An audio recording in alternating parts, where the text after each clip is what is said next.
Last day of January, and we were plus 17 this morning, and we were minus 11 yesterday morning, and this field was full of snow, 2 feet of snow in it. So that just gives you a little bit of a perspective on our freezing and thawing we have.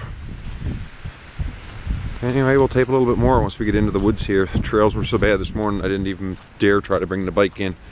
We groom a few, so they've got a pretty good base. If we don't tear them up, they will stay that way for most of the winter. But it'll be a walk this morning to check everything. Nothing this morning over at the other farm where I set all the snares, because the snow dropped over a foot, so the bottoms of the snares are about 26-28 inches up above the ground. So there'll be no coyote sticking his head in that unless he's a supersize.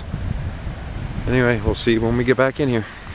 It's November the 3rd, I think, Sunday. Anyway, I was just out on the main trail, and there's coyote tracks everywhere, but they were during the night because we had this little scuff of snow, and it finally got cold again. We had this little scuff of snow, and I'd say it stopped around 5 a.m. But I'm just coming into my first bait station, and there's a set of coyote tracks running up the trail, and they are fresh because they're not even filled in, and we got a little bit of snow in the air right now. So anyway, normally I'd go somewhere else and check my other traps, but I got to go away today, so I hope I don't spook them out of here in the wrong direction, but you never know. Anyway, we'll follow them in and see what happens.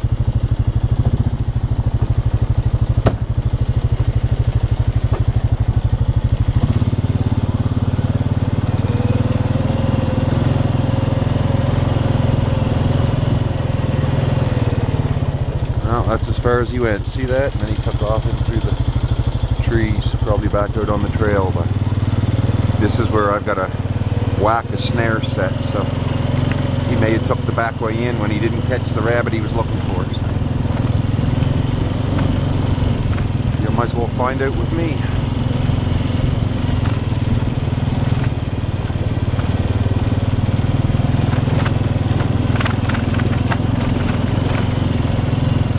Oh, and he's back out on the trail again, but unfortunately, too bad he wasn't off of the trail, because there's a snare.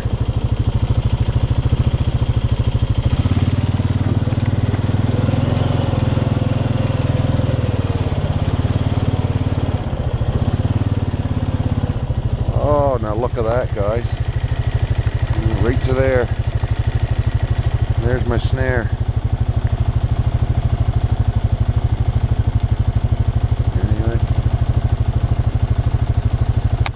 Win some, you lose some. I think I spooked him out of here. That's a shame.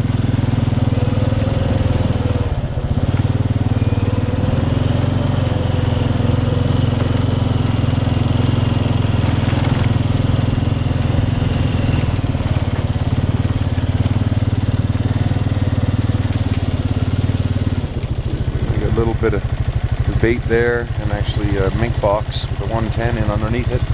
And a snare there beside that tree, and a snare there beside that tree, and a foothold right there if he comes in the backside, because this has been quite a productive little corner for me heading into my bait stations.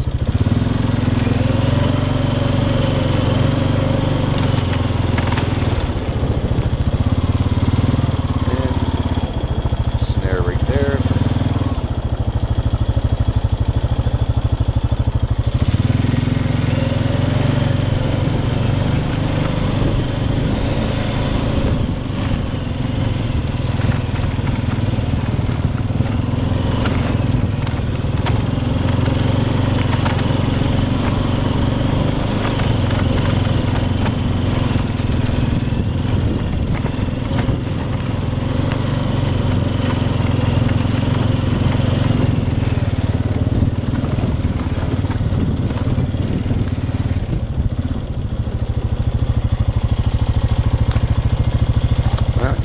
Take the gander with me.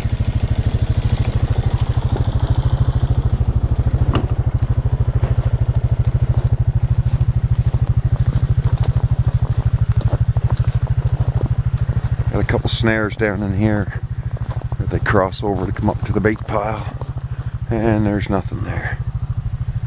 There's one down in there by the brook in those alders. That's a pretty consistent path for them over the years, and there's one right here behind this fir tree, right in through there, but there's nothing there either. Take a wander back over by the bait pile, and it doesn't look very disturbed, so I think this is just a little bit of nothing. And I've got a bunch of old beaver carcasses in under there, and there's 2 footholds here in front of that. Crows are the only thing that's been in here this morning by the looks of the tracks.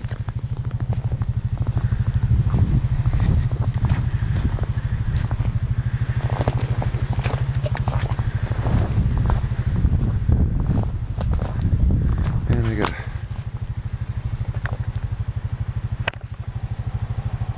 a snare there and another snare over there. But they're all in place.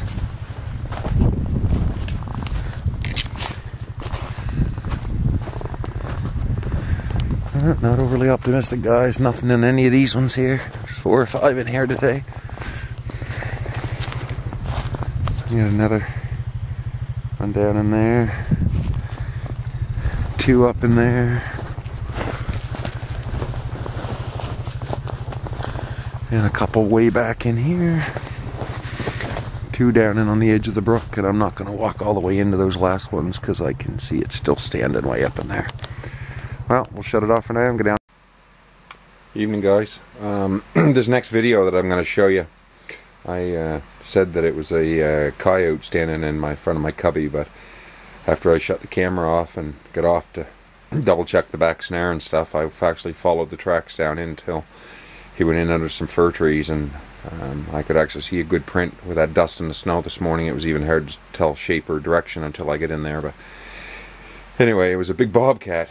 And he stood there in front of that cubby and not even so much as turned his nose at the bait. But anyway, that's cats being cats. And before I show you that video, I just wanted to show you a few other little things that I got hanging here. This is a ranch mink, and it's escapees from the ranches around. And he's quite a big boy. Let's see if we can get this. He's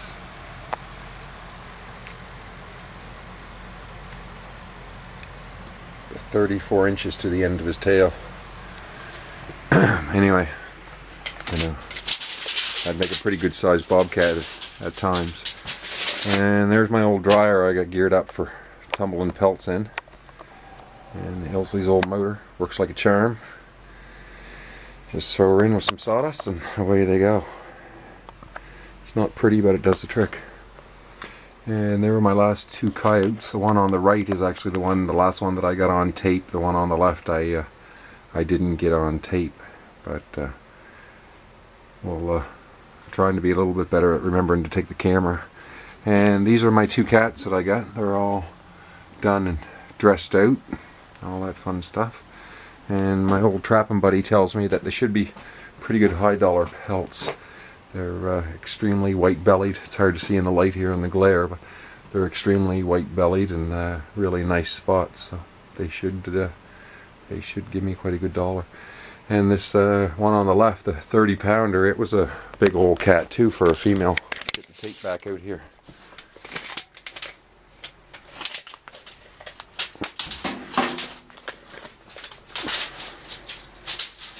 I can do this or not with one hand, guys. Just a sec.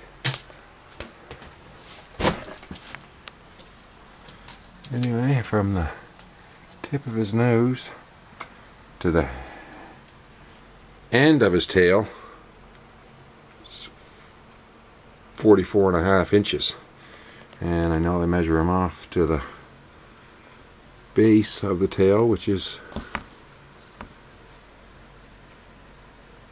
well, 40 inches to where the pelt ends, but 39 inches to the true base, 39.5 inches. So she was a pretty big kitty cat in her day too. Anyway, I'll show you this next video. Bye for now. This is the new little cubby that I had made, and of course there's nothing in it, but yeah, up right there in the ground, had a coyote come right up, stare at it, and then he just buggered off down the trail. Anyway, good news and good news. I never got him here, but the good news is there's another set down over the hill just for him.